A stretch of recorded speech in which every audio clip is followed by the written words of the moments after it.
Hey guys, welcome back to the channel, Carolina Crown. Today we're going to be covering how to pull and replace your steering wheel. This applies to all Panthers, all Crown Victorias, Mercury Grand Marquis, Lincoln Town Car, what have you. If you got a Panther platform, it's going to be the same principle in all model years here. So we can see on this one, first and foremost, we got a little bit of wear here, well, quite a bit of wear here. We're actually in the Arizona beige car. This is not the original steering wheel to this car. I've been doing the switcheroo a few times. But we've ordered a newer steering wheel in a lot better condition, and we're going to go through the step-by-step process of how to pull the airbag out first, and then actually removing the Torx bit that holds the steering wheel in place, and we'll get to that in just a minute. All right, guys, there's going to be two tools that we're going to need for this job. You're not going to necessarily need a steering wheel puller. I know that it makes the job easier, but if you don't have one, it's not the end of the world. You're going to need a size 4 Allen key and a T50 Torx bit, preferably on a breaker bar. This bolt is on there pretty tight. We're going to go over Torx specs when we get to that point. But if you have a breaker bar, it's great. It's going to give you more leverage. You can do it with a ratchet. But this is after we're going to get the airbag off first. So the first thing we're going to use is our size 4 Allen key. All right, guys, now that we're inside, we're going to come to the back of the steering wheel here. And you're going to notice up here at the top and the bottom on each side here, there's going to be holes that we're going to need to fit this Allen key into. And like I said, a size 4 is going to be what we're looking for. When you get inside, you're just going to play around a little bit until you hear it clicking on metal. Now, if you move it around in other locations, it's got a plastic sound to it. We're looking for that metal clicking. Once you hear that metal clicking, you're just going to simply push in on it. Did you hear it go? Do you hear the sound that it made? You see how that engaged a little bit? Going to come down here to the bottom. We're going to do the same thing. Again, going to play around until we hear a metal tapping sound. Got the metal tap. Just disengaged. So this side of the airbag is now pushed out. Going to come over here to the top portion. We're going to locate our hole again just like this. We're going to slide this in here. Might have to come around this way, sorry. Fill around until we locate the metal. Push in. And now lastly, down here at the bottom, we're going to do the same thing.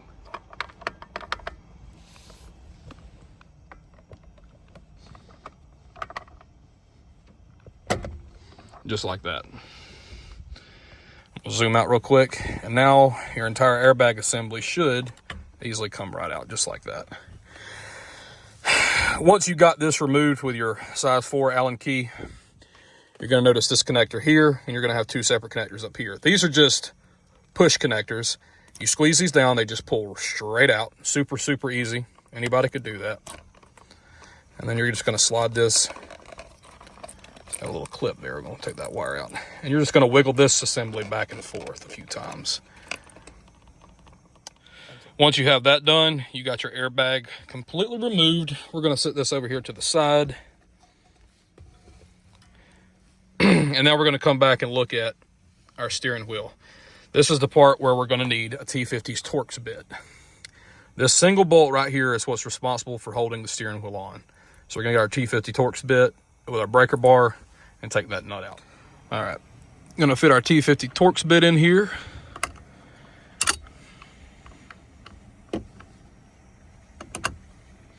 Make sure we got it in the line there. And we're gonna have to apply a little pressure here to get this bolt off. It's good to go ahead and lock your steering wheel, just like so. That way it gives you some more leverage to play with. And just like that, we got it started loosening. And once you have it, just keep twirling it a few times once it's loose. That's going to work that bolt out there. Just unscrew it the rest of the way. Now you got your bolt out. We'll set that over there to the side. Now this is the part where we're going to go ahead and pull the steering wheel down just a little ways. This is the part where a lot of people want to use a steering wheel puller. Now, if you don't have a great deal of strength, I can understand the necessity of needing one. But guys, I'm going to be honest with you. If you give it a nice pull, back and forth a couple times and you wiggle it, the steering wheel will eventually come all the way out. Now, this is a difficult process to do with the camera on, but what you're going to do is you're going to start pulling here a few times, jerking it back and forth very violently. This side, pull it at the bottom, and on the left side, pull it, and you keep pulling it until it starts to rattle. And then guess what? Your steering wheel is free. Now, once you have your steering wheel rattled off, there is going to be a plastic connector that's fed through the back of the steering wheel. You're just going to unplug that simply like that, and now your steering wheel is completely free out of your car. You did not need any type of pulling device to do this. It's pretty straightforward and simple. Pull on it a few times vigorously back and forth, top, bottom, both sides, and it rattles itself off without the need of any special tools. All right, guys, and here we are back with our new steering wheel on the right-hand side here, and the older one we pulled on the left-hand side here. We'll go over it real quick. I'm assuming in the video footage you can see all the texture still present here. Let's see. You can see the wear present, especially up here at the top on this steering wheel here. And I'm gonna hold it at a different angle so you can see better here. This one has a lot of wear and tear on it that our new steering wheel does not. So we're gonna go ahead and get started on installing our new steering wheel, and I'll be back with the torque specs in just a second. All right, guys, now that we're back inside the vehicle, the first thing you need to do is feed this yellow wire through this opening down here at the bottom. We're going to come around to the back of the steering wheel here, and there's going to be a connector at the bottom portion right here. It's going to need to connect straight through, just like so. There it goes, just like that. Now we're going to feed our steering wheel straight onto this bolt here, the mounting bolt. Got to make sure it's just right. Just like that. Once you have your steering wheel mounted, you have your wires already fed through, as I mentioned earlier. I'm gonna get this free here. That way it's not all tangled up.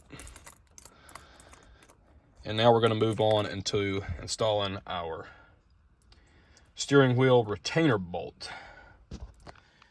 And so we're gonna retrieve our bolt here, and we're going to feed it right into the mount.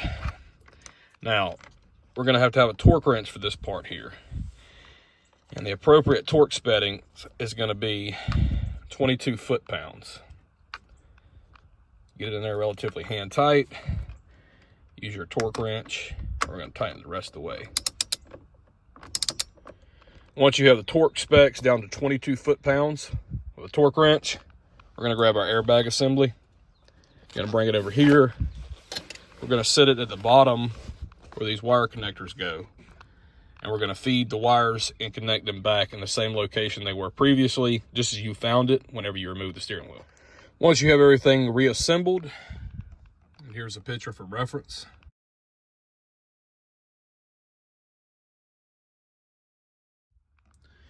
We're going to align these clamps with the holes in the steering wheel.